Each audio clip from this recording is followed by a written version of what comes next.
Moi, je crois fondamentalement que le meilleur moyen de passer un message, c'est de passer par l'émotion.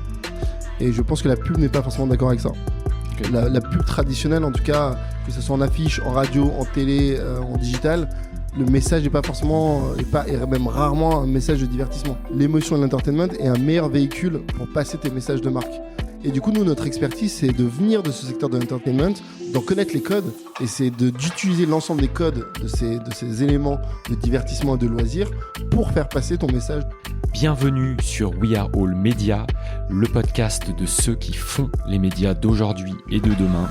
Derrière la magie des écrans télé, ciné et web, des ondes radio ou du papier glacé des magazines, il y a des personnes passionnées et inspirantes. Entrepreneurs, producteurs, créateurs, diffuseurs, artistes, journalistes, influenceurs. On parle de leur parcours, parfois atypique, leur métier, leur expérience, mais aussi leur vision du futur des médias ainsi que des nouvelles façons de consommer les contenus. On met l'application en ligne, je fais le post Facebook, bref, qui veut des capotes 3000, cliquez pour gagner. On met en ligne, j'en sais rien, il est midi 1, le truc ne marche plus. En fait, on vient de passer 2 semaines, c'est ma première campagne. Le truc est lancé, c'est la page de bref, il y a 1,2 million de fans qui veulent des capotes et en fait le truc ne marche pas. J'appelle Canal, mon premier client, je leur dis petit sujet sur la page, on se fait défoncer parce que le truc ne marche pas. Fabienne du coup appelle les mecs de Facebook, ils disent en fait les mecs de Menlo Park ont vu le trafic sur cette application là, ils l'ont retiré parce qu'ils ont pensé que c'était un malware. Ce niveau là d'engagement sur un contenu de ce type là, on les voit pas. Du coup ça dépasse ça sort des cases en fait. Ça sort des cases, du coup on le retire direct. L'application avait tombé Facebook. We Are All Media, ce sont eux, mais aussi vous et moi, parce qu'au fond, on peut tous être un média. Si vous gravitez autour des médias, vous avez certainement entendu parler de Derwin, la première agence spécialisée dans le divertissement. D'ailleurs, quand Netflix se lance en France en 2015, ils font appel à Derwin. Son fondateur, Wallet, a une obsession qui l'anime, créer du lien à travers le divertissement et faire passer des messages plus intensément grâce aux émotions. Ensemble, on revient sur le déclic qu'il a fait passer d'un cursus de maths au monde de l'audiovisuel. Puis, ses différentes expériences chez Endemol, TF6 ou encore Coyote, la boîte de Christophe de Chavannes, pour qui il développe ou adapte des formats comme la ferme Célébrité. Quelques années plus tard, et un tour du monde de 18 mois, Wallet a un autre déclic, l'importance du digital pour faire vivre des contenus télé. Il nous raconte comment naît en fanfare l'aventure d'Erwin, puisqu'il fait quasiment tomber les serveurs de Facebook pour sa première opération avec Canal+, autour de la série Bref. On discute du concept de Social TV et comment l'agence a évolué vers sa mission d'aujourd'hui, créer de l'engagement fort avec du contenu tout en s'adaptant aux nouveaux usages. Bonne écoute. Bonjour Wallet. Bienvenue sur We Are All Media. Donc aujourd'hui, on reçoit un homme de médias, un entrepreneur, mais sur un aspect qu'on n'a pas encore eu l'occasion d'explorer, qui est celui des agences digitales. Donc toi, Wallet, tu as monté Derwin, qui est la première agence spécialisée dans le divertissement et le contenu. Derwin, vous travaillez avec des clients aussi prestigieux que Netflix, Spotify, Warner Bros, Marie-Claire, Arte, j'en passe. Vous avez des bureaux à Paris, à Berlin, et vous figurez dans le classement Les Échos 2020 des 500 prodiges de la croissance. C'est ça, j'ai bien résumé pour l'instant ? Tout à fait. Okay. Et on est un peu moins de 80 aujourd'hui. Ok, super. L'idée, c'est évidemment de retracer ton parcours, parce que il est plutôt inspirant. Tu as fait pas mal de choses, de tes débuts à la production audiovisuelle dans les médias et jusqu'à la création de Derwin. On va parler de créativité, de contenu, de campagne marketing, et puis on va parler également, j'aimerais bien dans une troisième partie, comme j'ai l'habitude de le faire, de la façon dont évoluent un peu les médias, dont les usages évoluent et comment justement vous regardez ça, quelle est votre vision là-dessus.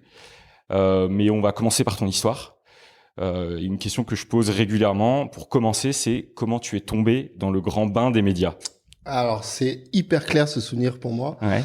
C'était à la fac, donc à Paris Dauphine, où j'ai fait mes études supérieures en 2000, donc c'est facile à retenir comme année. En gros, moi je suis arrivé à la fac parce que je savais pas vraiment ce que je voulais faire de mes études supérieures. J'avais pas de projet, j'avais pas de passion particulière en grandissant, donc j'étais dans des études assez généralistes, donc j'ai fait un bac S, et un de mes meilleurs potes a pris un dossier pour aller à la fac à Dauphine qui était pas très loin de chez moi.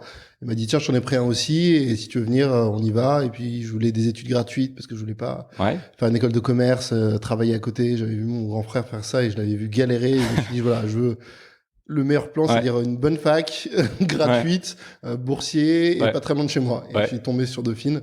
Et donc, j'ai fait un doc de mathématiques, donc, à l'époque. Ah ouais, vraiment rien à voir, quoi. Rien à voir. Donc, je suis arrivé pour faire des maths, un peu d'informatique et un peu d'économie. Et pour me diriger assez naturellement vers une carrière de finance, quoi, et de business. C'était ça les études qui étaient tracées pour moi. Sauf qu'en fait, le premier mois où je suis arrivé, il y a eu un week-end d'intégration. Et pendant ce week-end d'intégration où je suis parti avec mes potes pour rencontrer des gens et puis faire la fête un peu parce que c'était aussi ça la fac, il y a eu une diffusion d'une session de vidéo qui s'appelle le JT, qui est organisée par une association de vidéo qui s'appelle Channel 9, et qui du coup, quelques semaines avant la rentrée, avait fait des reportages, des micro-trottoirs, des fictions, des contenus, des sketchs et tout, et qui sur place, pendant les 2 jours de week-end d'intégration, avait couvert l'événement, avait fait des clips, avait fait des sketchs aussi sur place, des micro-trottoirs, et ils ont diffusé ça. Donc du coup, on devait être le samedi soir, ça faisait 48 heures qu'on était là, c'était la fête et tout, et il y a 700 personnes qui sont rassemblées, du coup, assises par terre, devant un écran géant, et qui partagent un moment hyper convivial, tu vois, et j'ai pris une claque, tu vois, les gens se marraient, les gens se retrouvaient à l'écran, c'était quasiment tourné en temps réel, donc j'aimais aussi vachement cette idée de te dire que t'as vécu un truc le vendredi soir ou le samedi matin, et le samedi soir c'est diffusé, mis en musique, monté, éditorialisé, et j'ai pris une claque.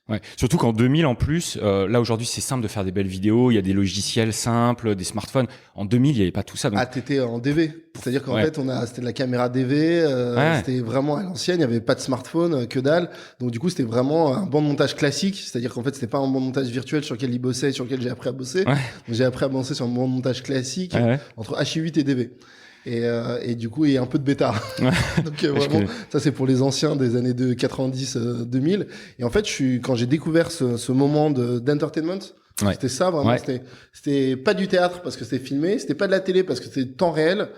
Et j'ai vu ce truc-là, et je me suis dit, mais c'est génial de faire kiffer les gens comme ça, tous ensemble, et d'apporter autant de kiff à des gens qui ne se connaissent pas du tout, qui 48 heures ne se connaissaient pas, qui partagent un moment hyper convivial et qui va aussi marquer leur vie d'étudiant. Et j'ai vu cet élément-là, je me suis dit, il faut que j'apprenne à faire ça. Le déclic, quoi. Vraiment à ce moment-là, le déclic. Pour moi, je me suis dit, mais c'est génial, j'adore cette idée de rassembler des gens, de fédérer des gens et de faire kiffer les gens, de faire passer un bon moment. Et je me suis dit, je sais pas comment ça marche. Je sais rien faire de particulier, quoi. Je suis pas un musicien, je suis pas un auteur, je suis pas un cadreur, je suis pas un technicien. J'ai fait des études, je faisais du foot et du basket. Point. Mais je me suis dit, ce que ces mecs-là ont fait, ce que cette équipe-là de jeunes étudiants qui ont quelques années de plus que moi ont réussi à faire, ça a l'air mortel, ça a l'air trop cool. Et je sais pas par quel chemin je vais y aller, je sais pas comment je vais m'y prendre, mais je vais absolument les rejoindre et apprendre d'eux. Et en fait, quelques semaines après, je suis entré dans cette association d'audiovisuel, dans ce club étudiant de vidéo qui s'appelle Channel 9, qui est un des éléments, je pense, le plus structurant de ma trajectoire. C'est-à-dire qu'en gros, c'était en 2000, aujourd'hui on est en 2020, j'ai des potes de 20 ans. C'est avec qui j'ai commencé à la fac, qui bossent aujourd'hui dans le secteur audiovisuel. Il y a toute une génération de gens de Channel 9 qui m'ont accompagné et qui forment une partie du réseau. Ça existe toujours, Channel 9 ça existe toujours aujourd'hui. Et pour vous donner quelques noms, on bosse aujourd'hui avec des youtubeurs qui viennent de l'Hollywood, qui est un trio de youtubeurs qui sont des mecs de la fac avec moi. Certains des clients que j'ai chez le groupe TF1 sont des gens de Channel 9. Certains des plus gros producteurs de télé, en flux ou en fiction, sont des gens de Channel 9. C'est devenu presque un diplôme, en fait. T'as fait Channel 9. Exactement. Et moi, je suis arrivé dans un moment entre 4 ans 18, entre 4 ans 18 où les premières générations de Channeliens, donc les gens de Channel s'appellent des Channeliens. Et donc, du coup, les premiers Channeliens sont arrivés, ils ont structuré, professionnalisé un peu le processus de production et de diffusion. Et en fait, on a commencé à être embauché. Et c'est comme ça que je suis tombé dans les médias. Je suis rentré dans cette association-là. Très vite, en fait, au bout de 6 mois, je savais que c'est ce que je voulais faire comme métier, que mon doc de maths et d'informatique, il allait pas du tout mener là-dedans et que la finance, en fait, même si c'était de l'argent, etc. Et puis t'étais dans les années 2000 où Wall Street, exactement. En fait, je m'en fichais, quoi. J'avais découvert une passion, en fait. C'est assez simple. J'avais découvert quelque chose qui me passionnait. Où je passais plus de temps que sur mes études, où je passais plus de temps qu'à faire du sport ou à voir mes potes, où j'avais créé finalement une activité qui me passionnait de ouf. Et je pense que comme tous ceux qui ont une passion dans la vie, t'as pas envie d'en démordre en fait. T'as 17 ans et t'as toute l'énergie du monde et t'es à la fac et tu zappes des cours pour aller faire des tournages et t'apprends comme t'as rarement appris, t'apprends à gérer des gens, t'apprends à bosser en équipe, t'apprends à produire, t'apprends à écrire, t'apprends à distribuer, t'apprends à prendre des bids, t'apprends tout ça et t'apprends à vendre aussi parce qu'il faut que tu vendes à l'intérieur des associations. On faisait des vidéos qu'on vendait. Ouais, c'est ça que j'avais demandé. Étudiants. C'était, vous faisiez les événements dans l'université, mais vous faisiez aussi des contrats, non? Peut-être. Alors, pas tant que ça. Nous, on avait un modèle où, en fait, on accompagnait chacune des associations. Il y a un gros tissu étudiant à Dauphine et on accompagnait chacune des associations. Donc, on faisait avec le BDE, le code d'intégration, et on vendait les VHS. À l'époque, on vendait les VHS aux étudiants à 15 euros. Ouais, exactement. 15 euros l'unité. Ensuite, moi, je suis devenu en deuxième année trésorier. Donc, du coup, j'ai changé un peu le modèle. On est passé au DVD et du coup, on allait au ski et au séjour, ce qui s'appelle la Speed Dauphine. Donc, on allait faire du bateau dans le sud de la France. On faisait, pareil, des captations en hélicoptère sur les bateaux et qu'on vendait aux étudiants de toute la France qui achetaient ça. On avait les cotisations qui nous payaient et on faisait un tout petit peu de prestat, mais franchement pas beaucoup. On s'autofinançait et on faisait rapidement des mariages, tout ça, mais en vrai très peu. Et ça marchait très bien. Et du coup, j'ai passé 4 ans dans cette association-là jusqu'à en devenir président en 2004 et à animer une émission qui est aussi une émission phare qui a été pour moi une vraie école qui s'appelle le Quoi de Neuf, où en gros Mathieu Vergne et Xavier Grandon avaient contribué, qui sont aujourd'hui des gens du milieu professionnel, avaient contribué à créer une émission de télé qui s'appelait le Quoi de Neuf. On invitait au milieu de la fac des stars. Donc t'avais Miss France, Jamel Debbouze, Erika Ramsey, Omar et Fred. Vous interviewez qu'on interviewait en mode Canal+, Bonne Époque, Le Grand Journal ou plutôt Nulle part ailleurs. Exactement. On avait un énorme escalier central. Donc les gens s'asseyaient, t'avais 1000 personnes assises dans l'escalier et en bas t'avais un plateau télé avec une régie, des cadreurs, des lumières, du gaffage, de la déco, des sketchs, des interviews et ça durait 1 heure entre midi et 13h. Et on faisait ça genre tous les 2 mois et diffusé où par contre parce qu'à l'époque il y avait pas c'était ce côté-là un peu théâtre, c'était dans l'enceinte de la fac et puis après sur le réseau de télé. Et donc t'étais en 2000 donc t'avais pas YouTube, il y avait pas YouTube, t'avais pas Dailymotion donc pour l'instant ça restait comme quelque chose qu'on produisait pour l'interne et ensuite dans la décennie qui a suivi ça s'est digitalisé et vous les avez mis en ligne. Ça a été mis en ligne. Moi, j'étais un peu parti à cette époque-là, mais ça m'a vraiment appris la création de contenu. La création de contenu où t'es dans du direct. Et c'est vrai que moi, c'est quelque chose que j'ai toujours aimé, cette notion de temps réel, cette notion de créer une connexion et d'être réactif. Donc, le direct quand t'es dans la télévision ou le temps réel quand t'es à l'ère des médias sociaux. C'est quelque chose que j'ai toujours beaucoup aimé, cette connexion réelle de temporalité partagée en temps commun et raconter une histoire qui est marrante et divertir et changer les idées de ton public, quel qu'il soit physique ou digital. C'est vraiment quelque chose que j'ai aimé. Donc j'ai fait ça pendant 4 ans. Et la chance qu'on a eue, c'est que cette émission télé-là a été repérée par les professionnels des médias. Ils se sont dit, tiens, il y a des petits jeunes qui font des trucs pas mal, qui ont du talent, qui se débrouillent pour faire des choses. Et du coup, le secteur de l'audiovisuel a commencé à nous approcher pour faire des stages. Ah d'accord, c'est malin puisque en fait vous aviez déjà une expérience. Exactement. Donc t'avais des gens qui avaient la tête plutôt bien faite. On était dans une fac de gestion, on faisait du marketing, de la finance. Donc on avait des compréhensions des enjeux business et en même temps on passait beaucoup de temps à faire de l'audiovisuel. Donc on était un mélange un peu hybride, hyper intéressant pour le secteur audiovisuel qui se développait. Et ce qui se développait beaucoup à cette époque-là, au début des années 2000, c'était la télé-réalité.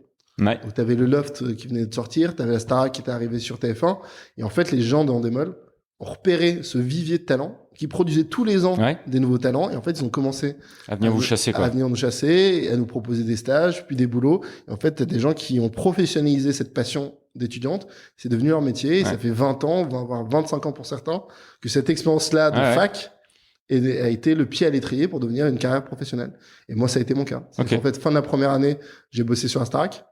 J'avais 17 ans. La première Starac.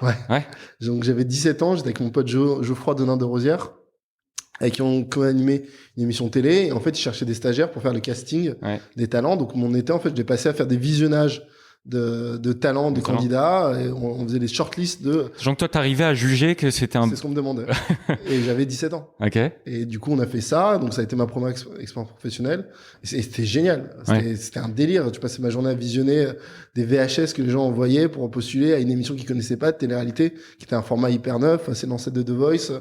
Et puis moi j'avais 17 ans, j'avais jamais fait ça. Je passais mes journées à Plaine-Saint-Denis entre les plateaux de tournage et la post-prod. C'était vraiment hyper excitant, quoi. Tu passais de ton petit kiff, c'est comme si tu jouais au foot dans la rue et puis soudainement on te propose d'aller jouer au PSG ou au Barça. On te file un contrat pro. En stage l'été, quoi. Donc c'était vraiment canon. Deuxième année, j'ai voulu découvrir un autre secteur, donc je suis allé en post-prod Donc je suis allé dans une boîte de post-prod qui s'appelle Télétota. Ouais. Et en gros, j'étais chargé de post-prod, donc j'ai vu comment est-ce qu'on montait en fait. Ok. Il bossait avec qui à l'époque? Tu bossais sur quel type de contenu en fait? C'était beaucoup de documentaires. Okay. C'était beaucoup de documentaires et du coup, moi, ce qui m'intéressait, d'être avec le monteur et de regarder quoi. Donc gérer les plannings de montage. Okay. Et en fait, gérer le planning de montage, mais en gros, je passais mon temps en post-prod avec les équipes à voir comment est-ce que t'arrivais avec 200 heures de rush. Et t'arrivais avec tu raccourcissais un programme de 90 minutes. Et là, tu devais te dire, entre ce que vous faites à l'assaut et des boîtes professionnelles de post-prod, tu veux dire, il y a un écart énorme, quoi. Il y avait un monde, c'est-à-dire que nous, on a commencé à passer en DV, donc on a commencé à passer doucement sur After et sur Premiere. Eux, ils étaient sur Avid. Donc déjà, tu voyais la rapidité d'exécution. Tu fais les talos, donc vous n'avez pas des talos. Enfin, il y avait toute une professionnalisation qu'on n'avait pas, quoi. Okay. Donc ça, c'était hyper intéressant. Et la 3e année, en fait, j'ai switché parce que comme je te l'ai dit précédemment, je savais que je voulais bosser dans les médias, c'était ma passion, ça me faisait vibrer. T'étais toujours en maths à ce moment-là en plus. J'étais toujours en maths et en fait j'ai réussi à passer en 3e année en marketing. Ce qui était impossible, c'était hyper dur, mais comme j'avais des bonnes notes, j'étais dans le bureau de l'association, que j'avais fait des stages, que j'avais présenté un projet professionnel hyper cohérent en disant moi c'est marketing dont j'ai besoin parce qu'après ma maîtrise de marketing, je vais faire un master de médias que j'avais déjà identifié à la Sorbonne. J'aurais dit voilà, moi c'est soit vous me permettez de faire ça dans votre fac, soit vous cassez ma carrière en fait. Et du coup ils ont accepté que je passe en tu fasses la transition quoi. Exactement, ce qui était hyper rare à l'époque. Et la 3e année, du coup, j'ai fait un super stage qui m'a énormément plu, où j'étais du coup chez TF6 Série Club, qui sont 2 chaînes du groupe TF1 et M6, où j'étais en charge des des acquisitions des contenus et des stocks. Et donc du coup, je bossais sous la responsabilité de Xavier Grandon, qui était directeur des programmes de TF6 et Série Club. Et en fait, mon taf, c'était de regarder toute la journée des séries et des films et de valider ou pas, en tout cas de donner mon opinion sur la pertinence de la programmation de tel ou tel contenu par l'une de ces 2 chaînes, TF6 ou Série Club. Mais à ce moment-là, du coup, t'avais pas d'expérience dans l'acquisition avant. Comment tu te dis je suis légitime à faire ça? Est-ce que pour toi c'était assez naturel en fait de dire ça c'est un bon contenu et ça c'est un mauvais contenu? En fait, moi c'est vrai que j'ai peur de très peu de choses. C'est-à-dire que la légitimité pour moi c'est quelque chose qui se construit et c'est pas parce que t'es pas légitime au jour 1 que tu le seras pas au bout d'une semaine, d'un mois, d'un an quoi. Donc moi dans ma personnalité c'est quelque chose qui ne m'effraie pas. De faire des choses que j'ai jamais fait, ça ne m'effraie pas du tout. Et si je suis pas légitime au jour 1, ça me fait pas peur. Je construirai, je créerai la confiance et je bosserai jusqu'au moment où on me croit. Voilà. Et je pense que dans ce métier-là, qui est le métier d'acquisition, on te demande d'avoir du goût et d'avoir à la fois un goût, d'être capable de l'exprimer, d'être capable de le confronter au goût des autres. C'est-à-dire qu'en fait, même si ça me plaît pas, est-ce que c'est pertinent pour ma mère? Est-ce que tu arrives à te mettre dans la peau? Exactement. C'est ça, c'est un exercice qui est compliqué à mon avis. Exactement. Mais je pense que quand tu es créatif et que tu crées des contenus, tu crées pas que des choses que pour toi. Tu as tendance à créer des choses qui te ressemblent parce que ça vient de tes tripes, ça vient de ton vécu. Mais je pense qu'il y a une capacité intéressante qui est de te dire, je dois faire quelque chose pour quelqu'un d'autre. Je dois être capable d'ajuster, de comprendre les besoins, les envies, les goûts des autres et de voir si c'est cohérent ou pas. Et ça, c'est quelque chose que tu apprends au fur et à mesure du temps à affiner ton sens artistique. Et je pense qu'après 2 ans de travail à Chanel 9 et de premières expériences professionnelles, j'avais commencé à comprendre ça. Mais tu avais aiguisé commencer doucement. Mais surtout, on m'a fait regarder beaucoup de choses. On m'a expliqué, j'ai fait des erreurs. On m'a expliqué, non, ça, je comprends ton point de vue là-dessus, mais c'est faux. Ça serait plutôt dans cette case-là que ça irait. Parce que d'un point de vue éditorial, c'est ça. Parce que d'un point de vue financier, on a des droits sur 3 ans, donc on va l'amortir de cette manière-là. Et c'est là que j'ai compris la combinaison entre les métiers d'artistique et les métiers financiers. Quand tu es dans une chaîne télé et tu construis une grille, c'est à la fois des gros éléments financiers, d'amortissement et de financement que je comprenais, à la fois des éléments artistiques d'audience, de pertinence ou même parfois d'image. Et tous ces éléments-là, je les ai compris à l'intérieur d'une chaîne télé qui était même double. Parce que TF6 et Série Club, ce qui était génial, c'est que c'était un staff 50% TF1, 50% M6. Et donc, du coup, c'était 2 équipes. C'était pas trop la guerre d'ailleurs. De culture, pas chez nous. En fait, c'était un peu le terrain neutre. Et du coup, tout se passait très bien. Et il y avait une organisation où tu avais un élément sur 2 dans la chaîne hiérarchique. Une personne sur 2 venait de chez TF1 et l'autre au-dessus était de chez M6. Donc, du coup, tu avais comme ça un escalier hyper marrant, bicolore. Et tout se passait quand même plutôt bien, quoi. Et j'ai fait ça pendant 3 mois. Où j'ai passé en fait ma journée, j'arrivais à 9h, je partais à 19h ou 20h, j'étais avec mon lecteur VHS, je regardais des vidéos, j'avais le casque et je regardais des épisodes, je regardais Lush, je regardais Desperate Housewives, je regardais House avant que tous les trucs ne sortent, quand à l'époque ça sortait encore sur le CapSat. Ouais. Et du coup, je faisais des fiches de lecture en disant il y a un super casting là-dessus, le casting est pas ouf, mais Ouais, tu devais quand même justifier absolument tous tes choix. Ouais. Bien sûr, c'est un métier professionnel, c'est hyper les enjeux financiers sont importants, les enjeux de concurrence, un point d'audience, ça a son impact par rapport à la régie, donc c'est vraiment un métier hyper professionnel. Et moi, j'ai découvert avec beaucoup d'humilité comment ça marchait, toute une chaîne de télévision, et être au cœur des programmes, c'est hyper intéressant. Et surtout moi qui avais fait pas mal de flux, en fait j'avais bossé sur de la télé-réalité, j'avais bossé à Dauphine sur des fictions certes, mais beaucoup plus sur des émissions télé. Là, je découvrais un autre pendant qui, à l'avenir en plus, allait devenir dominant dans le secteur du visuel, à savoir la fiction. Ouais, le stock et la fiction. Le stock et la fiction, quoi. Donc je découvrais les séries en 2003. Avant le boom des séries, avant que ça casse tout, que TF1 se mette à mettre des séries en prime. Tu vois, c'est là où je crois que c'est vers 2003 que House a démarré sur TF6. Tu vois, qui a ensuite fait les beaux jours des primes de TF1. Bah, en fait, moi, j'étais dans cette génération de personnes-là qui commençaient à s'y intéresser, regarder ce qui sortait aux États-Unis, les screenings, regarder ce que faisait Marc Cherry, s'intéresser à tout cet univers-là. Et c'était un peu les nerds. C'était un peu les premières années de nerds des séries télé, où tu regardais du Jimmy et tu regardais toutes ces séries-là un peu pointues, quoi. Et moi, j'ai grandi dans cet univers-là et j'ai eu la chance de bosser avec des gens hyper talentueux comme Xavier qui, en termes de flux, et même en termes de stock, sont hyper forts. Donc j'ai fait ça pendant 3 mois. Et après, en 4e année, globalement, c'était un peu la blague. Ma 4e année, en fait, j'avais des cours d'amphi de TD. Donc j'avais des cours avec des profs, des cours dans des amphithéâtres. Et en fait, j'ai dit, non, en vrai, je sais déjà ce que je veux faire. Donc les cours de fiscalité, vraiment, d'ailleurs, je l'ai redoublé. Où je savais que ça ne me servait à rien, que ça ne m'intéressait pas par rapport au projet que j'avais. Et du coup, en fait, j'ai mis tous mes cours sur un jour. Tous mes TD, donc les cours obligatoires, je les ai mis sur un jour, et le reste du temps, j'étais en stage. Donc j'avais cours que le jeudi, et le reste du temps, j'étais en stage.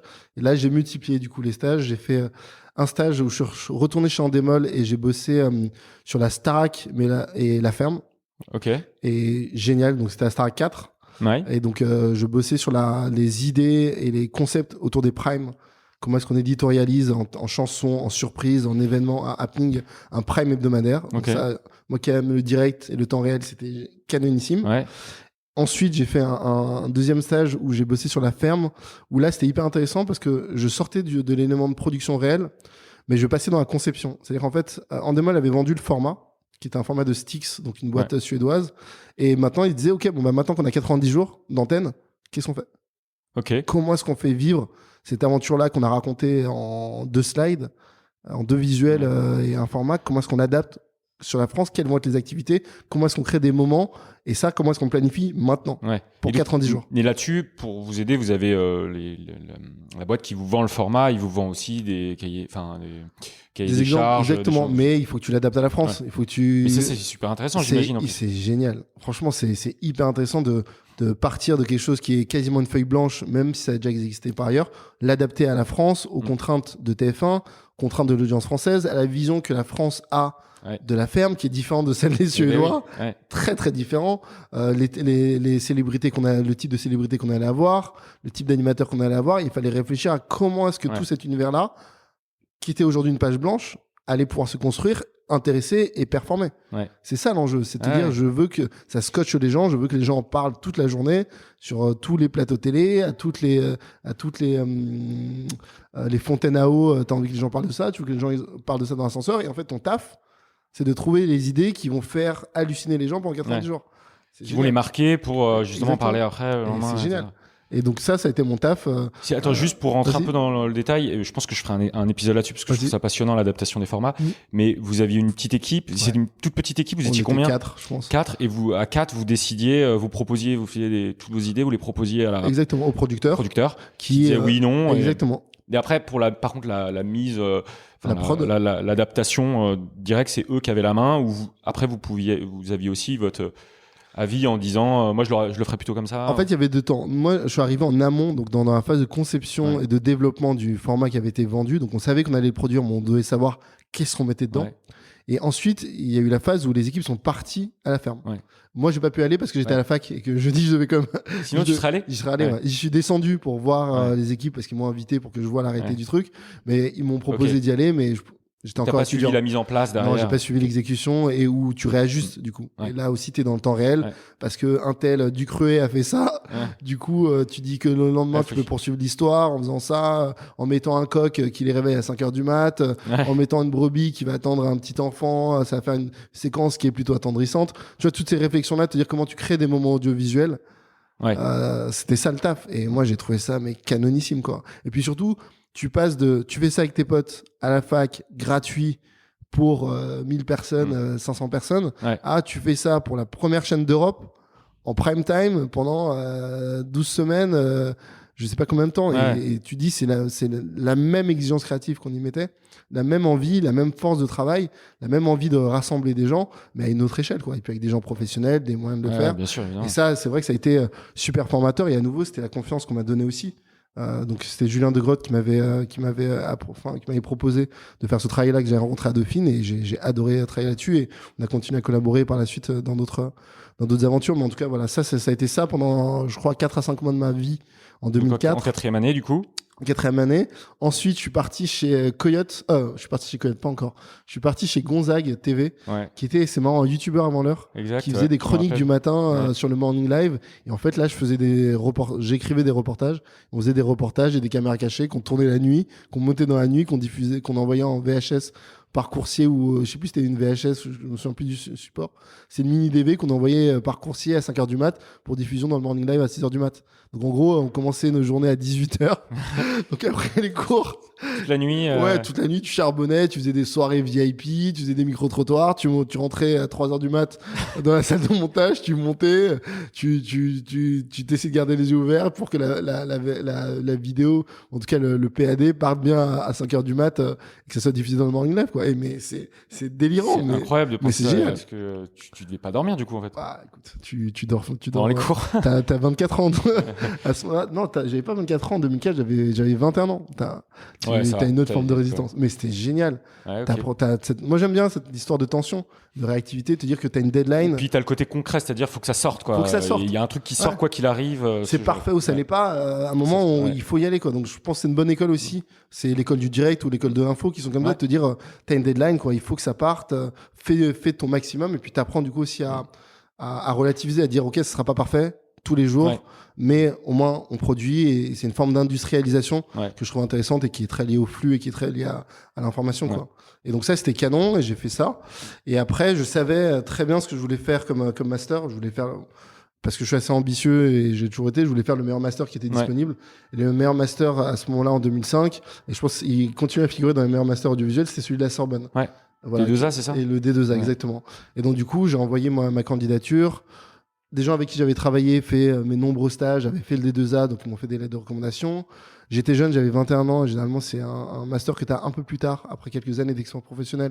Mais moi j'avais déjà bossé Ouais. tellement... Ouais, t'avais tellement d'expériences ouais, différentes en plus. exactement. Et puis j'avais une bonne formation académique. Je pense qu'à l'entretien, je me suis pas trop mal débrouillé non plus. Donc je suis arrivé là et en fait, ils m'ont accepté en première année. Et puis j'étais le plus jeune de la promo. Et j'ai adoré parce que Dauphine, c'était hyper intéressant parce que j'avais une association et un groupe de potes qui avaient cette même passion-là, mais qui étaient dans des univers hyper différents, avec des âges différents, des promos différents, des expériences différentes. Là, j'ai rencontré pour la première fois un groupe de 30 personnes passionnées tous d'audiovisuel, du même âge. Et Ouais. c'était le cœur de notre apprentissage, ça pendant 6 mois. Et en plus, ils ont une vraie manière de créer du lien entre les gens de la promo. Bah parce que c'est aussi l'audiovisuel, beaucoup de réseautage. Donc il y a un intérêt à ce que les gens soient soudés pour les futurs projets. Pour les 40 ans de carrière que tu vas avoir par D'ailleurs, la je suite. pense quoi. que ça t'a servi, on y reviendra. Mais... Exactement, absolument. Et Donc super D2A, super expert. génial, franchement génial. De certains des meilleurs potes que j'ai aujourd'hui, encore aujourd'hui, 15 ans plus tard, c'est des gens qui Qui était au master. étaient du master et c'est super réseau. Déjà, académiquement, t'apprends. Moi qui sortais de la diagonalisation, des dérivés en première 4 ans plus tôt. Équations et autres. Ouais, j'étais très content d'arriver dans économie de l'audiovisuel, droit de l'audiovisuel, faire les deals internationaux, rencontrer des experts, flux, stock, documentaire, fiction. En plus, c'était un moment, je crois, la TNT commençait à se lancer, donc ça bougeait dans le secteur. Tu avais de nouvelles chaînes qui se lançaient, donc c'était vraiment plein d'opportunités. Et c'était des gens qui étaient passionnants, quoi. Tu avais des gens qui avaient fait du droit, des gens qui avaient fait de l'économétrie, des gens qui avaient fait Sciences Po, des gens qui avaient fait du marketing, des gens qui avaient fait la distrib. Donc vraiment des profils hyper différents qui venaient de partout en France, mais avec tous une envie de faire des choses hyper intéressantes dans le secteur. Et ça m'a vraiment. C'est une des meilleures années que j'ai eu académiquement parce que j'étais au bon endroit. Ouais. C'est ce que tu voulais depuis le début et tu y étais, quoi. Exactement. Donc là, j'ai pas été déçu et ça, c'est quand même très cool. Et puis les profs étaient canons, les intervenants étaient canons, un super bon climat pour apprendre. Et puis à l'issue de ça, tu as ton dernier stage. Ouais. Et là, je suis allé chez Coyote. Ah oui, ok. La boîte de De Chavannes. Qui est la boîte de Christophe De Chavannes. Du coup, Julien De Grotte, qui était à Dauphine avec moi, un peu plus vieux que moi, qui m'avait embauché sur la Starac et la Ferme, avait été lui passé du coup chez Coyote et renforcer les équipes. Et en fait, il m'a proposé de rentrer en stage. Je suis rentré en stage en création et développement. Donc là, en fait, c'était encore un métier créatif, mais un peu différent. Où là, le travail, c'était concevoir les émissions télé de demain. Créer les formats pour la télévision française et internationale de from scratch ou en adaptation, quoi. Et donc, j'étais chargé de développement. Et c'était hyper intéressant parce que du coup, tu vois beaucoup de choses. T'as fait quoi, par exemple tu te rappelles en fait, moi, j'ai un des plus gros. Un qui t'a marqué, un des plus gros sujets que j'ai développé, c'était qui sera le meilleur. Donc en fait, c'était un talent show que j'avais proposé. C'était marrant parce qu'on était là en 2005 et je suis resté jusqu'à 2007. Donc Dailymotion venait de sortir. Et je me suis dit, il faut absolument faire quelque chose en connexion entre le digital et la télé. Et je leur dis, pourquoi on fait pas un talent show où on donne une référence, genre Edith Piaf. On demande à tous les Français d'uploader leur version d'Edith Piaf et on prend les 3 meilleurs du web et on les met sur TF1. Donc, tu vois, c'était déjà un espèce de talent show hybride en 2007 où je me disais... Et puis en 2007, je sais pas, j'avais 24 ans, donc je baignais déjà naturellement dans cette forme de consommation qui était un peu hybride. Je me suis dit, ça serait quand même marrant de renouveler le genre du talent show en faisant ça. Et en fait, ils ont dit, on adore.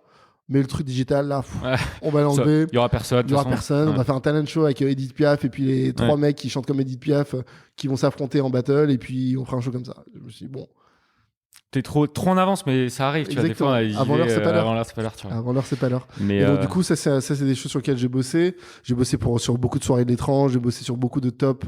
À l'époque, c'était les époques des classements des top 100, les 100 plus grands, etc. Donc, c'était principalement du flux. TF1. Ouais, c'est du flux. Ouais. Il y avait un deal global, un output deal. Donc, il y avait un contrat cadre avec TF1 où on avait une vingtaine, je crois, de primes à livrer tous les ans. Et voilà, j'avais bossé sur une émission canon aussi. J'avais proposé un truc autour d'Harry Potter, mais c'est tellement drôle de me dire à l'époque, maintenant qu'on bosse pour Warner, c'est drôle de me dire qu'à l'époque j'avais déjà ces idées en tête. J'avais proposé une émission où on achetait la licence Harry Potter et de faire une soirée autour d'Harry Potter sur TF1 que je trouvais hyper cool, hyper fraîche, mais bon, histoire de droit, histoire d'argent, ça s'est pas fait, mais vraiment le développement, je pense que comme toute forme de création, c'est 1% de ce que tu produis qui est acheté. Ouais. Il y a beaucoup de rejets, en fait. Exactement. Tu as 99% du travail, 99% de ton temps, de ton énergie, de tes projets qui ne se font pas pour des raisons légitimes ou pas légitimes. Par contre, tu le sais, c'est la règle du jeu, tu l'acceptes.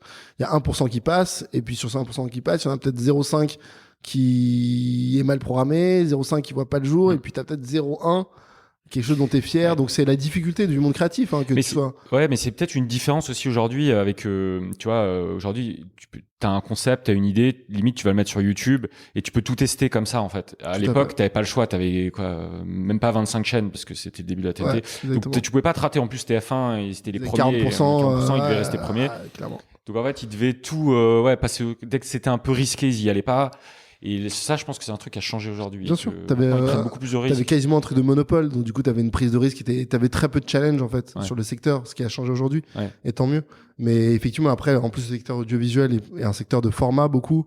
En France, en tout cas, pas dans tous les pays, mais c'est un secteur de format où on prend moins de risques parce que la structure concurrentielle historique était tellement puissante que du coup, t'es le leader, t'as pas envie de prendre de risques. Le challenger, il a pas beaucoup d'argent pour prendre du risque. Le challenger, c'est le numéro 6. C'est assez loin quand tu utilises une télécommande. C'est quand même assez loin. Donc, il y a beaucoup de choses qui expliquent la difficulté. Mais en tout cas, moi, j'ai adoré faire ça. Mais néanmoins, j'avais 27 ans à l'époque. Je me suis dit, il faut que j'aille voyager. J'ai envie de voir du monde. Moi, mon background, c'est que mes parents sont nigérians. Donc, je suis de culture anglophone. Donc je parle anglais, je parle français, j'ai étudié l'allemand Et je me suis dit, j'ai envie de voir le monde, j'ai envie d'explorer le monde. J'aime l'idée de rassembler des gens. Mon métier, c'est ça, c'est de rassembler des gens autour d'histoires et de contenu, et j'aime ça. Mais j'ai envie de mieux connaître les gens, et j'ai envie de voyager, j'ai envie de découvrir, j'ai envie d'apprendre de nouvelles choses. Et donc, du coup, je suis parti en tour du monde pendant 18 mois. 18 mois de tour du monde? Ouais, je suis parti en tour du monde pendant 18 mois. T'as fait quoi? Tous les continents? J'ai fait pas mal de continents. J'étais 6 mois en Asie. Je suis parti d'Inde et je suis arrivé au Japon, puis à Bali. Après, je suis allé un peu en Australie. Après, je suis allé en Amérique latine. Je suis repassé par Afrique du Sud. Je suis repassé par le Nigeria pour un mariage d'un de mes frères. Puis je suis allé à New York. J'étais amené à New York et à Mexico. Et après, je suis rentré en France et j'avais vraiment cette envie de comprendre un peu plus le monde dans lequel je vivais. Tu vois, les médias, c'est un super monde, mais c'est un peu une bulle. C'est intéressant parce que tu vois des idées de partout. Et moi, j'aime les hommes. Tu vois, j'aime le côté l'être humain. Je suis hyper curieux. J'ai envie de rencontrer plein de gens différents. Je suis hyper sociable et tout. Et ça m'éclatait d'aller à la rencontre. Tu vois, un noir seul à l'époque, j'avais 24-25 ans, qui va au fin fond du Népal. Tu vois, les gens devaient c'est être hyper bizarre. Mais moi, j'adorais parce que du coup, tu crées un lien. Une fois de plus, je suis beaucoup dans ce truc-là de créer du lien. Les gens sont curieux, ils te disent, mais qu'est-ce que tu fais là, en fait? Et moi, en plus, j'apprenais les langues assez facilement. Donc, j'apprenais 2-3 mots, je faisais 2-3 blagues. Et du coup, j'ai appris énormément sur le monde, mais aussi sur moi-même parce que je suis parti seul. Donc, t'apprends beaucoup sur tes forces, sur tes faiblesses, sur tes zones de doute. Ça te renforce aussi beaucoup. Et ce qui est assez intéressant, c'est que quand je suis parti pour rassurer ma mère et donner un peu de news à mes potes, j'ai fait un blog qui s'appelle World Wally, qui est mon nom sur les réseaux aujourd'hui. Et donc, j'ai fait World Wally. C'était un blog où je mettais à jour les photos de mon voyage. Donc, vous pouvez me voir avec 20-30 kilos de moins. C'était il y a 13 ans, c'est il y a très longtemps. Et du coup, j'ai commencé à me mettre sur Facebook, à me mettre sur les réseaux. Et en fait, quand tu voyages, tu rencontres des Américains, des Sud-Américains, des Asiates et tout. Et en fait, Facebook devient le réseau que tu utilises. Et je me suis dit, mais moi qui suis un créatif, qui aime créer des contenus, en fait, Facebook, c'est génial. C'est ce que tu disais. Facebook, c'était déjà à l'époque le moyen de transmettre de l'information sans barrière à l'entrée. T'as pas besoin d'être TF1 pour toucher 5000 personnes. Tu peux être moi ou aller au fin fond du Vietnam, faire un contenu et que des gens partout dans le monde le voient. Et je me suis dit, mais ça, c'est ouf. Puis ça revient sur le côté, ce que tu disais au début, que toi qui te plaisait, c'est le côté je rassemble des gens. Et en fait, t'as pas plus besoin que de la télé pour le faire. Maintenant, tu peux le faire sur les réseaux sociaux. Exactement. Moins de budget, moins de gens à convaincre. T'as une idée, en fait. Ce qui est assez paradoxal dans les idées, c'est que la meilleure idée du monde, tu ne la sais pas jusqu'à ce que tu l'aies exposée, publiée, partagée. Et en fait, dans le monde des médias, ce qui est un challenge, c'est qu'en gros, traditionnellement dans l'audiovisuel, tu as des schémas de validation qui sont très longs. Et donc, du coup, le nombre de bonnes idées qu'on a peut-être ratées ou qui n'ont pas vu le jour, donc on peut pas pu être testé. Exactement. Et ce que je trouve intéressant avec le digital, c'est la capacité à tester, en fait. Et j'ai découvert ça en voyageant. Donc j'ai appris sur moi, j'ai appris sur le monde, et j'ai appris sur le potentiel du digital. Et quand je suis rentré en France, les équipes de Coyote m'ont rappelé, parce qu'en fait il y avait un congé mat dans l'équipe et qui souhaitaient ils m'ont proposé en tout cas de remplacer cette personne-là pour 6 mois. Et j'ai dit, je veux bien, mais à condition de faire du digital, parce que je pense que là, créativement, il y a un champ des possibles extraordinaire.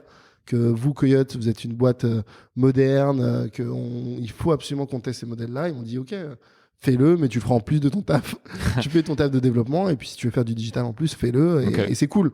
Et j'ai beaucoup apprécié qu'on me ferme pas la porte et qu'on me laisse l'opportunité. Et il se trouve qu'il y a un de mes potes de promo de master, et c'est là où on revient sur la notion de réseau, qui s'appelle Gilles, qui est un de mes meilleurs potes aujourd'hui, était rentré chez Canal+ et cherchait du contenu pour une plateforme digitale qui s'appelle Canal Street.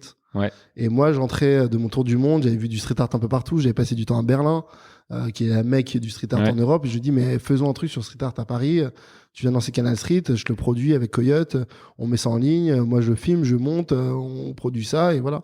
Et il m'a dit oui, on a testé ça, et donc du coup je me suis dit, c'est génial. Je fais mon taf de 9h à 19h, et puis de 19h à minuit, à l'ancienne. Je vais tourner sur le street art à Paris, et puis le week-end. Avec les équipes de Coyote et tout, avec les équipes de Coyote. Professionnels. Voilà, mais. Moindre budget, j'imagine. Voilà, t'es à 1000 € la minute, ou t'es à 500 € la minute, donc. Ouais, c'est beaucoup moins cher mais c'est que du digital, donc forcément, à cette époque, il n'y a pas beaucoup de. Il y a pas une économie. Et puis t'as pas de revenus très forts. Et du coup, on met ça en place. Je crois qu'ils achètent 26 épisodes, 26 capsules de 2 à 3 minutes. Ça s'appelle Street Off. On crée le format. Je trouve un réal, je produis ça avec mes potes et tout, de Coyote, et on commence à mettre en ligne. t'es en 2000, je crois que tu dois être en 2008-2009 à l'époque. C'est l'époque où t'as le zapping qui est extraordinaire sur Canal. Moi, je me dis, ouais, c'est Canal, digital, ils maîtrisent et tout. Et en fait, on met en ligne et il n'y avait pas vraiment de stratégie marketing autour. Ouais. Et en fait, ça fait 0 vue. Ils font même pas d'auto-promo en interne Très sur les sites, peu, très peu, ouais. Pas assez, quoi. Le digital à l'époque par rapport à la télé, c'était le petit parent pauvre. Et je me rends compte en fait qu'on fait pas beaucoup de vues. Que on a beau mettre la qualité de production, la qualité créative, éditoriale qu'on est capable de faire sur du broadcast, on la met sur des supports digitaux et en fait ça fait pas de vues et ça fait pas de visibilité. Et là je me dis en fait il y a un problème dans l'équation. Moi producteur, je suis capable d'amener du contenu dans un format snackable digital sur un sujet que tu verrais pas à télé mainstream qui pourrait intéresser des gens sur le digital. Mais ni moi, producteur, ni la chaîne ou la plateforme de canalplus.fr n'est capable de faire du marketing de masse ramener une audience pour ramener une audience sur le site de Canal, alors que c'est le site de Canal. Ouais. À l'époque, t'as pas beaucoup de sites médias qui sont forts. Canal+ avec les Guignols, je pense à l'époque, Omar et Fred et le zapping, ils font des belles audiences. Et pourtant, ils n'arrivent pas à redistribuer, à créer un circuit vertueux. Et je me dis, en fait, il y a un problème de marketing. Ici, le nerf de la guerre, en fait, tu comprends qu'à ce moment-là, le nerf de la guerre, c'est l'acquisition d'audience, la distribution exactement. Et les stratégies marketing qui permettent d'aller trouver une audience pour les ramener sur un contenu. Je me dis, en gros, ça fait, j'ai commencé l'audiovisuel en 2000, là on est en 2009, ça fait un peu moins de 10 ans que je bosse dans l'audiovisuel et ma capacité à créer des histoires, à créer des programmes, je pense qu'elle peut encore se développer, mais au moins c'est une forme d'acquis que j'ai. Par contre, l'autre pendant et l'autre pied fort, qui est la capacité à distribuer, la capacité à marketer et à communiquer autour de mon contenu, je sais pas le faire. Et j'ai l'impression que personne sait le faire dans le secteur. Donc je me mets à la recherche à ce moment-là d'un job en me disant il faut que j'aille apprendre le digital. Et donc je viens de l'audiovisuel, donc je cherche dans les boîtes audiovisuelles, s'il y a des départements, rien. Ça n'existe pas. On est en 2009, il n'y a pas grand-chose, 2009, 2010. Donc je me dis en fait ça n'existe pas. Donc, je dis, je vais essayer moi-même. Donc je fais des projets. Je fais un petit projet avec des potes qui s'appelle MyPelouse où j'utilise les réseaux sociaux, on crée des histoires, on crée des contenus, ça fait un peu de bruit. Je me dis ok, bon, je commence à comprendre, mais en vrai, j'ai fait ça un peu à l'arrache, je l'ai fait ça avec des potes, on a fait de manière. Je te dis, moi, j'ai pas peur d'essayer, donc j'essaye des choses de manière artisanale. Et en fait, j'avais repéré quelques années avant une agence de pub digitale hyper créative qui s'appelle Buzzman. Ouais. Et du coup, il publie sur Twitter une offre de stage pour un community manager. Et moi, j'ai jamais fait de community management de ma vie. J'ai fait des choses un peu sur le digital. J'ai testé des choses et puis je postule en disant voilà ce que j'ai fait. Je sais plus quel âge j'ai, mais j'ai 27 ans. J'ai créé des émissions de télé pour TF1. Je suis parti en tour du monde pendant 18 mois. Du coup, j'ai appris l'espagnol. Donc maintenant, je parle 5 langues. Je suis capable de faire des flux. Je suis capable de créer plein de choses. Ils me disent non, en fait, tout ça, on s'en fiche. Ton bagage académique, tes masters et tout. Ce que tu as été capable de faire en 40 jours sur ton projet MyPelouse, à savoir créer une idée qui soit reprise par Europe 1, par LCI, par Téléfoot, par Canal, par tous les grands acteurs médias de France, ça nous intéresse. Du coup, tu vas faire le social media et les RP chez nous. Ok. Et tu vas être payé X, ce qui était très peu. Et ils me font cette offre-là. Je me dis, cette agence, c'est vraiment, elle est super sexy. Ce qu'ils ont fait par le passé, je l'ai repéré en tant que créatif de télé. J'ai vu que créativement, ils avaient une force qui était incroyable. Le métier qu'ils me proposent là, je sais pas le faire, mais s'ils pensent que je suis capable de le faire à travers l'expérience que j'aurais partagé de MyPelouse, bah pourquoi pas. Mais par contre, le salaire, c'est compliqué, quoi. Et en fait, ils me disent, à la fin de l'entretien, on sort une campagne aujourd'hui, tu la verras peut-être passer, n'hésite pas à me dire ce que t'en penses ou à le partager sur tes réseaux. Et en fait, je sors de l'entretien, je rentre chez moi, j'en parle à mes potes, j'en parle à ma mère. Je dis ouais, l'entretien s'est bien passé, mais le job est cool, mais vraiment, je suis pas sûr de vouloir y aller pour des raisons économiques. Et puis j'ouvre Facebook.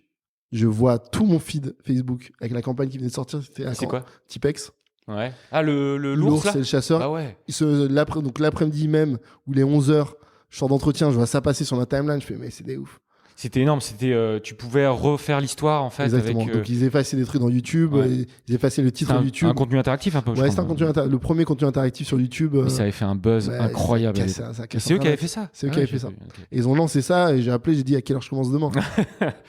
Clairement. Ouais. Tu sais, en fait, tu sais que t'es au bon endroit, que c'est une opportunité d'être au bon endroit au bon moment avec les bonnes personnes. Tu t'assois sur ton ego, tu t'assois sur tes convictions, tu t'assois, tu regardes, t'écoutes, t'apprends et tu profites. Parce que tu sais que c'est le futur, c'est ça. C'est le futur. Et on te propose de montrer dans le train, même si t'es sur le siège du fond. Ouais. En fait, t'es dans le bon wagon. T'es dans le train. T'es dans le train. Donc je dis, vas-y, on commence et j'y vais. En fait, là, j'apprends. T'apprends le métier d'une agence digitale. Je découvre ce que c'est qu'une agence. J'avais aucune idée. Moi, j'ai pas fait de com avant. J'avais fait du marketing vaguement à la fac. sur des cas Evian, L'Oréal, enfin tu vois, vraiment très loin quoi de cet univers-là. Donc j'apprends. Donc silencieusement, je fais des longues heures, j'écoute, je regarde comment ça se passe et je pose des questions.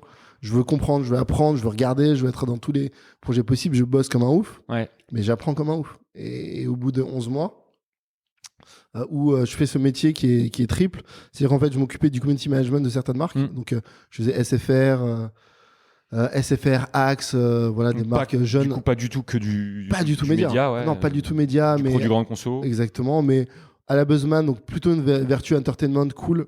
Voilà, donc je faisais du social media pour ces marques-là, donc je découvre tout quoi. Enfin, vraiment, je découvre tout, la vente client, la relation client. Moi, je faisais pas ça du tout en média.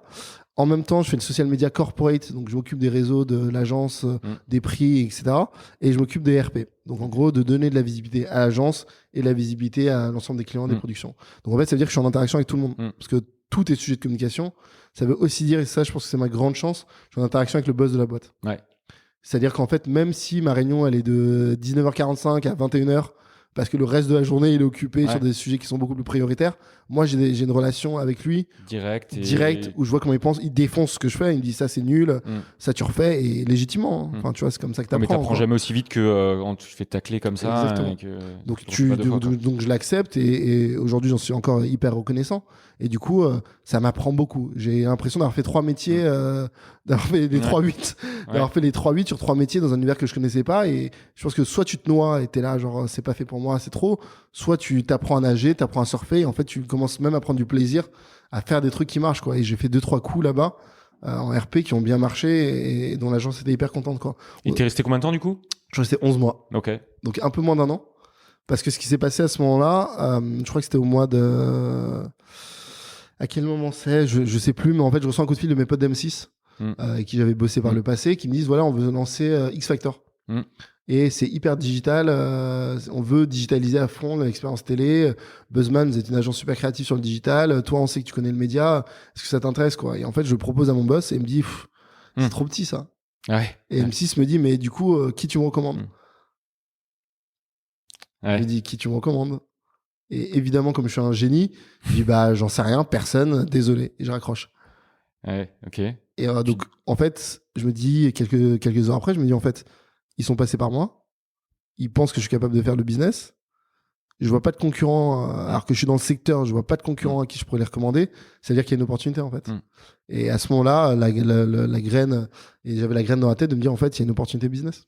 Il y a l'opportunité sur ce marché de l'audiovisuel et du digital, sur lequel j'ai bien 2 pieds. Donc 10 ans dans la télé, 11 mois dans le digital, je me dis, j'ai appris suffisamment maintenant pour être crédible et légitime par rapport à mes anciens collègues de l'audiovisuel, pour les accompagner dans leur stratégie digitale et toucher de nouveaux publics sur le digital. Et en fait, suite à ça, 1 mois après, j'étais parti.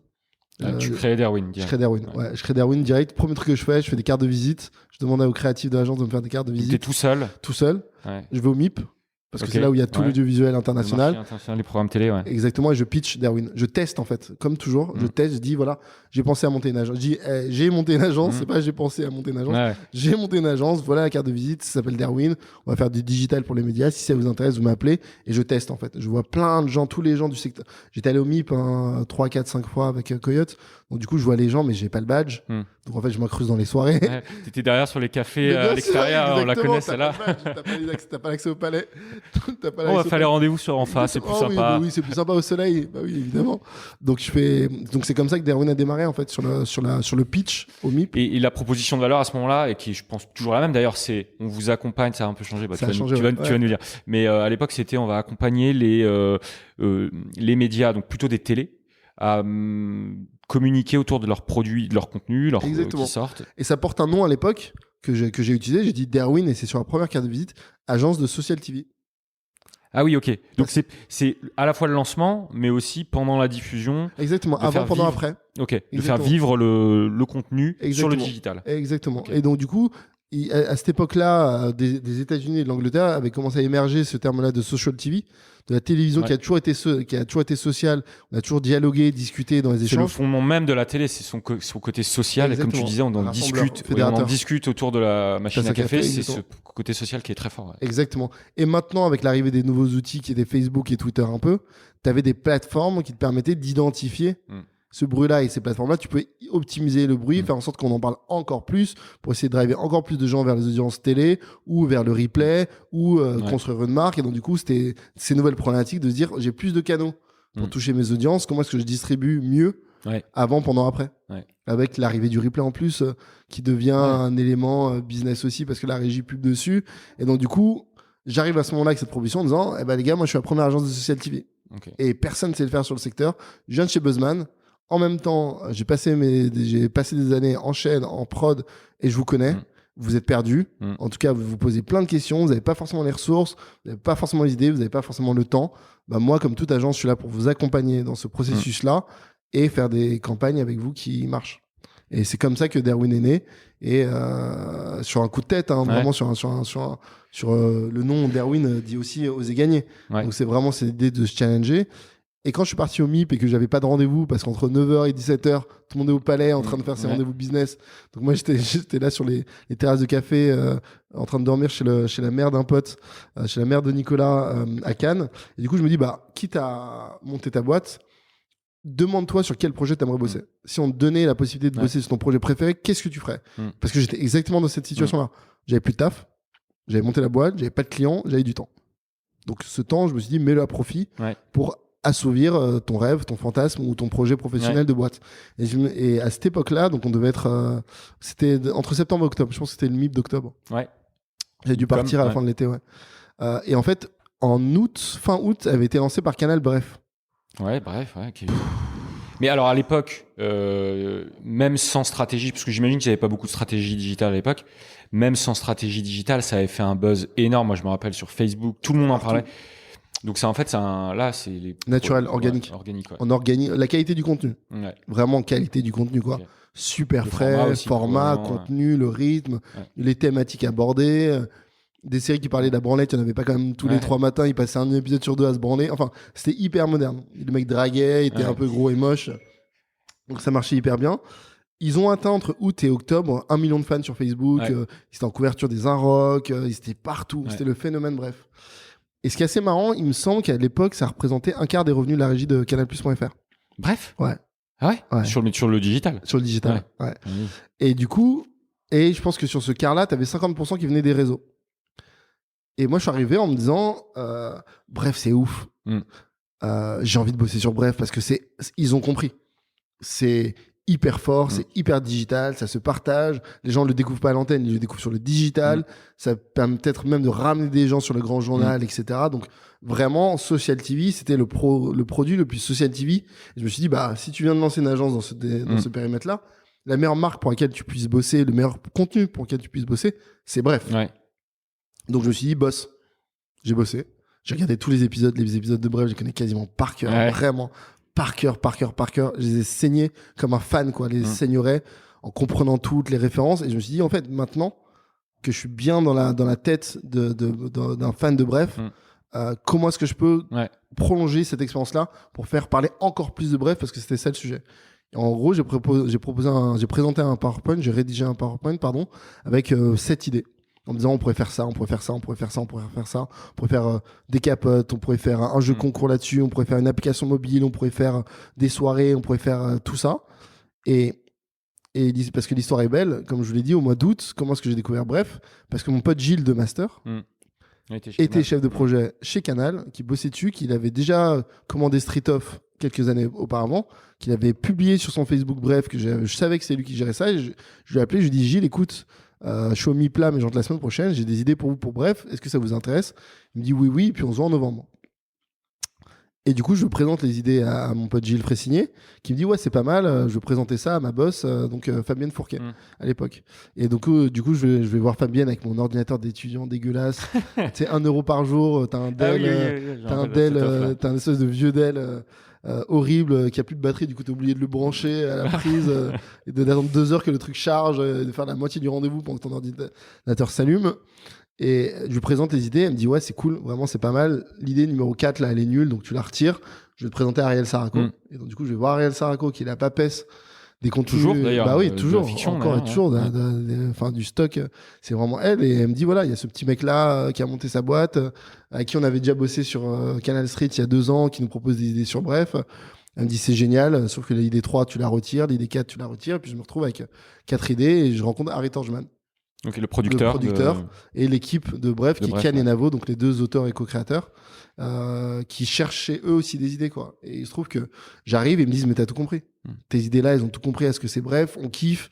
Tu utilises Internet pas comme un vieux de 45 ans, tu utilises Internet comme un mec qui a 25-30 ans comme nous. Et en fait, moi, c'est ma première boîte. Eux, c'était leur premier gros projet.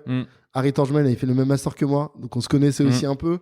Et on s'est retrouvés à se dire, mais on a envie de faire ce truc-là. On a envie de lancer ces campagnes digitales-là. On a envie que Bref soit encore plus fort et encore plus loin, passe au 2e million. Et en fait, ils m'ont dit, voilà, quand est-ce qu'on peut lancer la première idée? J'aurais dit, le 1er décembre, j'ai la journée mondiale de lutte contre le sida. J'ai une super idée pour vous. Ils m'ont dit, on y va. Et c'était 15 jours après. C'était les préservatifs. Capote 3000, ouais. Okay. Capote 3000, du coup, c'est la première idée que je leur ai présentée. J'ai produite, distribuée, communiquée et tout fait en 15 jours, seul. Et donc, on va très rapidement sur le dispositif. Ouais. L'idée, c'est tu crées un contenu, oui, t'as un contenu un peu hors Bref, mais qui est autour de Bref, en fait. Et est-ce que autour de ça, t'as aussi une stratégie pour ramener de l'audience? Alors, t'achètes du paid, ouais, c'est du paid. Alors, du coup, sur Capote 3000 ou sur l'ensemble des dispositifs? Là, sur cet exemple-là, ouais. Sur Capote 3000, c'est une campagne d'image. C'est une campagne d'image dont la quête aussi, c'est de donner du sens et de traduire le sens de ce qu'est Bref. Bref, en gros, c'est une série sur un trentenaire célibataire qui galère dans sa vie amoureuse. Et très souvent, quand même, il parle de sexe et de capote. Et on s'est dit, en fait, c'est le moyen le plus intéressant qui existe actuellement de faire une campagne de prévention contre le sida. En vrai, tu vois, c'était vraiment un truc honnête de se dire, c'est vraiment cool ce que fait Bref, parce qu'en plus d'être hyper marrant et frais, ça transmet un message qui est hyper important pour les jeunes, c'est mettez des capotes, quoi. Que vous baisiez un soir, c'est un coup d'un soir ou c'est pour du long terme, mettez des capotes. Et on s'est dit, nous, on a envie de faire une opération qui utilise Bref comme un support de divertissement, mais qui déploie ce message-là. Et donc, du coup, ça a été une campagne RP totale, blogueurs, influenceurs, télé, digital, où en gros on a dit vous voulez les capotes 3000 de la série, rejoignez-nous sur Bref. Et partagez le fait de mettre des capotes sur les réseaux et vous aurez plus de chances de gagner des capotes. D'accord, donc pas de paid, très peu de pub, d'advertising, du RP, du buzz. Google parisien, 20 minutes, 5 minutes au grand journal, les réseaux en parlent, les journalistes en parlent. Donc parce que nouveau en fait, et que cette idée de te dire que quelque chose qui est hyper drôle, hyper générationnel, tu lui donnes du sens en plus en utilisant les réseaux, Puis il y a un impact. Moi, je trouve qu'aujourd'hui, ce qui marche bien dans ce que je vois, c'est quand il y a un impact ou en tout cas une cause derrière. Et là, il y avait une cause, un sens. Donc les gens partagent. Exactement. Donc ça a pété. Et alors pour la petite anecdote, juste pour la petite anecdote, parce qu'en gros ça c'était vraiment un des pires moments je pense de ma carrière. Je développe l'application avec des potes, on fait l'application, on fait le design, on met tout en ligne. Donc c'est une application Facebook à l'époque où les applications Facebook existaient encore pour faire du data catching, etc. Et donc du coup on met l'application en ligne, je fais le post Facebook, Bref, qui veut des capotes 3000, cliquez pour gagner. On met en ligne, j'en sais rien, il est midi, on regarde l'ordre optimal de diffusion, c'est midi, peu importe. Midi 1, le truc ne marche plus. Le truc pète. Et les commentaires sont Canal c'est nul, Bref, révise ton application, Bref, ça a planté. Et je me dis, mais en fait, on vient de passer 2 semaines, c'est ma première campagne. Le truc est lancé, c'est la page de Bref, il y a 1,2 million de fans qui veulent des capotes et en fait le truc ne marche pas. Et je me dis pas que le truc est tombé, je me dis que j'ai merdé quelque part. L'application marche pas. Que l'application marche pas. Et en fait, j'appelle Canal, mon premier client, je leur dis petit sujet sur la page, on se fait défoncer parce que le truc marche pas. Fabienne du coup appelle les mecs de Facebook, ils disent en fait les mecs de Menlo Park ont vu le trafic sur cette application là, ils l'ont retiré parce qu'ils ont pensé que c'était un malware. Ah ouais, parce que ce niveau-là, un scam ou un truc exactement, comme ça. Ce niveau-là d'engagement sur un contenu de ce type-là, on les voit pas. Du coup, ça dépasse ça sort des cases en fait. Ça sort des cases, du coup, on le retire direct. Du coup, l'application avait tombé Facebook et maintenant je me dis c'est cool. À ce moment-là, quand tu les mecs de Facebook ont entendu parler de moi, c'est un peu ça le truc. Globalement, du taf qui a été fait. Mais globalement, ça, j'ai transpiré. Là, c'est 2 minutes, ils l'ont remis vite. Et le truc a cartonné. On a fait, j'en sais rien, on a fait 1,5 million d'adresses récupérées, de mecs qui voulaient des trucs. Ça a cassé, on a gagné des premiers prix pour ça. Et en fait, ça a été la marque de fabrique de Darwin. Ça a été la marque de fabrique de Darwin. 1er décembre, boum, on avait fait un truc Social TV fort qui venait après la diffusion, tu vois. Pour le cas, c'était vraiment du après. Mais créatif, nouveau, surprenant. Et on a fait plein de trucs. On a fait une application mobile, tu pouvais appeler des acteurs. en 2011, pardon. Ça, pareil, c'était fou. Donc, à la fin de l'année, on avait développé, et c'était pubé par Sofinco. On avait fait une application, j'avais développé du coup une première application mobile où que tu téléchargeais, je crois que ça fait 1 million de téléchargements gratuits. Et dans l'application, tu avais tous les éléments de Bref, donc tu avais les épisodes, tu avais les photos que tu pourrais retrouver, tu avais les SMS que tu retrouvais, tu avais toutes les vannes, le compteur de baise que tu avais dans la série. Et dedans, on avait mis un répertoire parce que c'est un élément basique. Donc, on avait reproduit le téléphone du héros. Sauf que moi, j'avais donné un téléphone à chacun des acteurs. Et quand t'appelais à travers l'application mobile les acteurs, les mecs répondaient. C'est génial. Et donc, du coup, t'es en 2011, les mecs pétaient un plomb. C'est génial. Voilà. Donc voilà, c'est tout ça qu'on a fait sur comment créer une stratégie d'engagement forte pour faire en fait que la marque soit la plus puissante possible sur le social mais en dehors, mais toujours dans cette volonté de créer une fandom ou une passion pour ton contenu très forte et que tu as envie d'en parler, que tu as envie d'acheter des DVD derrière parce que c'était des DVD à l'époque, que tu as envie d'aller voir le spectacle de Cannes derrière, que tu as envie de t'abonner à Cannes et que du coup tu retiennes 10 ans plus tard la série Bref. Donc ça a été le premier fait d'armes de l'agence Darwin. Et du coup, là, ça nous amène un peu sur la partie aujourd'hui.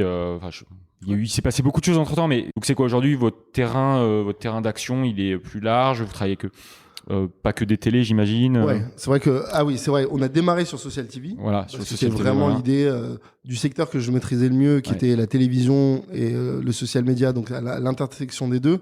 C'est vrai que là, depuis 4 ans, on a basculé dans quelque chose qui est beaucoup plus l'entertainment. Où on travaille plus que pour la télé. Donc oui, on travaille pour des marques comme Netflix, on travaille pour France Télévisions, pour Arte, pour Disney et d'autres chaînes encore. Mais on travaille aussi pour beaucoup d'acteurs du jeu vidéo, type PlayStation.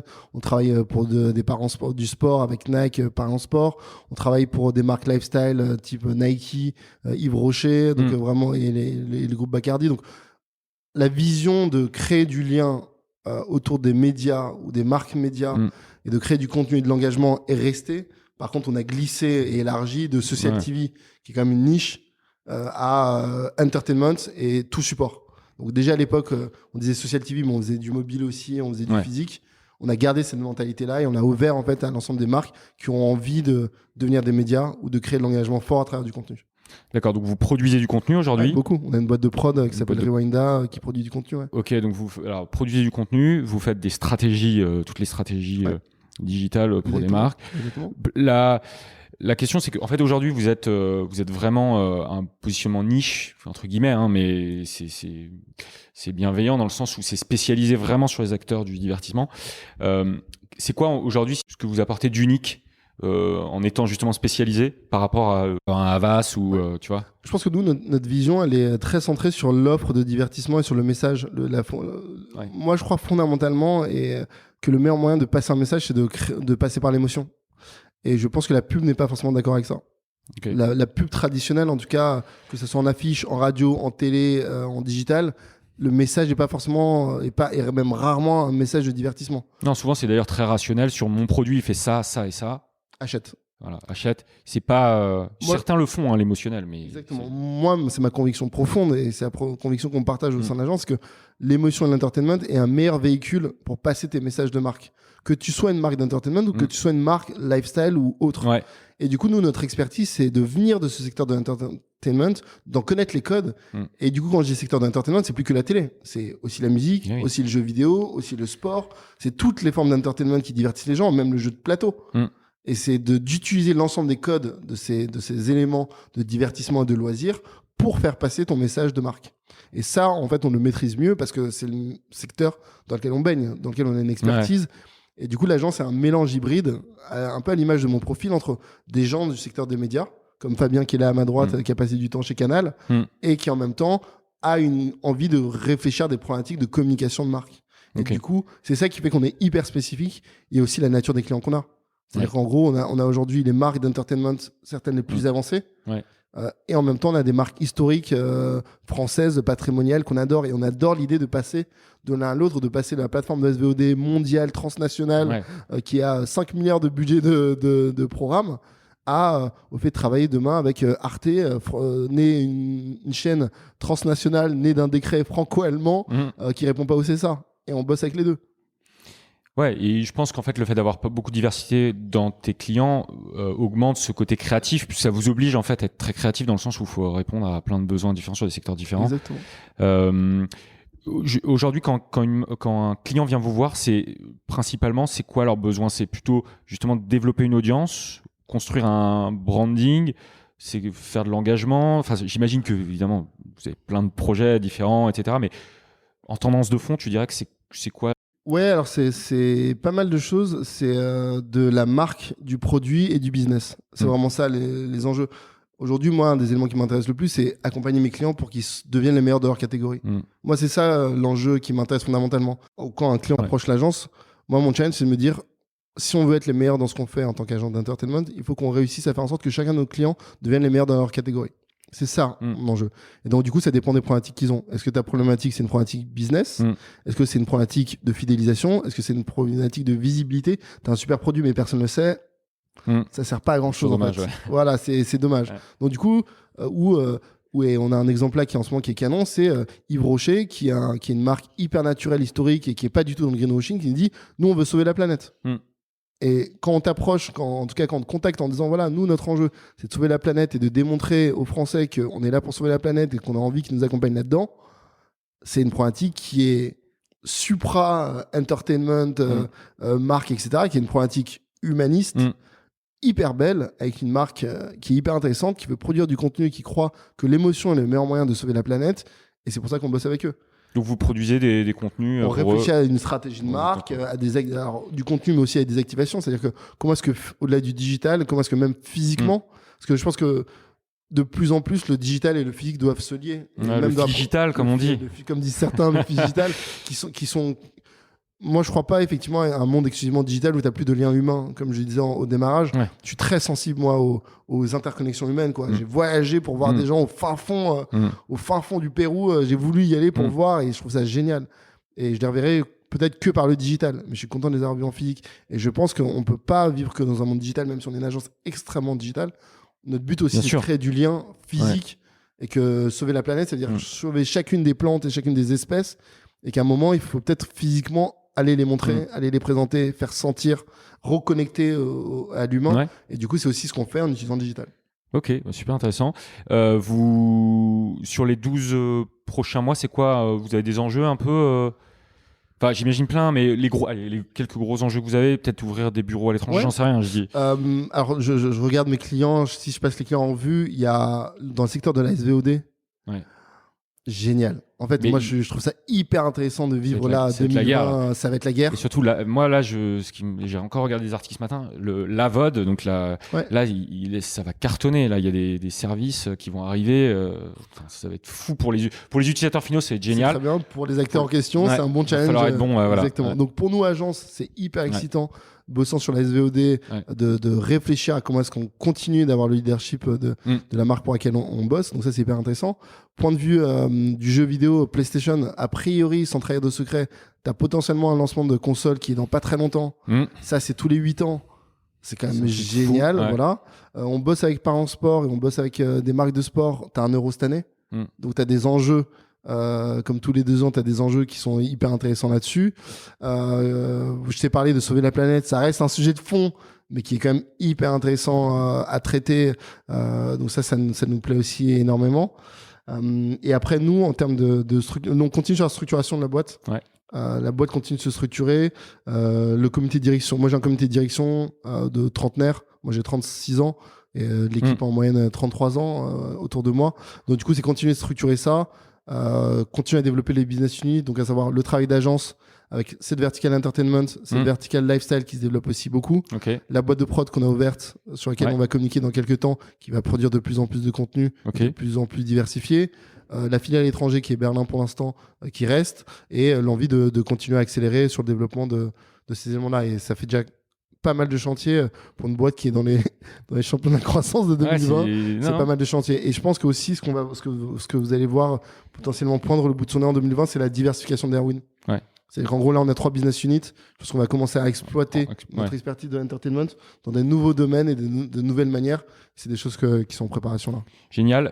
J'ai juste une ou deux questions sur un peu le futur des médias. Parce que ici, en fait, on parle avec pas mal de dirigeants médias, même des producteurs, télé, classique, fiction. On voit on se rend compte que les marques sont de plus en plus présentes, en fait, dans la production de contenu. Alors, je te parle évidemment pas de brand content ou de placement de produits, mais vraiment comment les marques vont produire du contenu, comme tu vois Apple crée son service Apple Plus et produit des séries avec Jennifer Aniston. Moi, j'ai la conviction, et je me trompe peut-être, que les marques vont vraiment être les médias de demain. Et qu'elles vont plus juste faire du brand content ou juste s'adosser avec des influenceurs pour une opération. C'est quoi, toi, votre vision ou ta vision là-dessus? Et j'imagine que vous discutez avec des marques. Est-ce que tu sens qu'elles ont envie d'aller là-dedans ou elles sont pas prêtes ou c'est quoi voilà, c'est quoi? Non, moi, je pense qu'il y a une vraie volonté d'écouter les consommateurs et de se dire que le modèle de surconsommation, de pousser les gens à l'acte de l'achat de manière brutale, c'est plus en phase avec le monde dans lequel on est, que ce soit la génération Y ou la génération Z. La décroissance, en tout cas la gestion raisonnée du développement est hyper intéressante. Donc du coup, te dire comment est-ce que tu continues d'atteindre tes objectifs business, mais en ne polluant pas visuellement, auditivement, avec de la pub qui est inintéressante et qui est ad-bloquée. Parce que c'est ça le sujet, c'est l'adblock, hein. Le digital, c'est la majorité des investissements publicitaires. Aujourd'hui, si tu as moins de 30 ans, il y a de fortes chances que tu as un adblock un peu partout. Donc en fait, ton message, il passe pas. Il passe plus. Du coup, l'enjeu, c'est comment est-ce que je crée du contenu, comment je crée une expérience. Et donc, quand on dit contenu, c'est toute forme d'expérience. Donc ça peut être une BD demain, ça peut être une exposition, ça peut être un film de cinéma, ça peut être un film sur un alcool qui passe sur Canal. Ça peut être toutes ces formes-là qui sont des meilleurs moyens de passer ton message en passant par le contenu, en passant par l'expérience et en passant par quelque chose qui intéresse ton consommateur. Donc tu changes de paradigme où tu n'es plus dans le je te pousse un message, mais plutôt je t'offre quelque chose qui va t'intéresser. Exactement ça. Et ça, c'est une posture qui est hyper différente, qu'on voit les marques les plus avancées tenir. Et puis en plus, dans un contexte où tu as besoin de représenter un monde plus diversifié. C'est ça que je trouve aussi intéressant, c'est qu'il va y avoir une communication un peu plus individuelle pour chaque consommateur. L'arrivée de la pub télé individualisée en 2021, je trouve ça hyper intéressant. Enfin, c'est un changement. La personnalisation de tes écrans télé, ça va être assez ouf ce qu'on va pouvoir faire. Ce que tu vas pouvoir raconter comme histoire, ça sera très différent. Donc, ça, c'est quelque chose que je trouve fort. Et je pense qu'effectivement, pour nous, qui sommes une agence de contenu et d'entertainment, c'est un boulevard. Et c'est le positionnement, on ne le lâchera pas, parce que je pense que c'est le sens de l'histoire.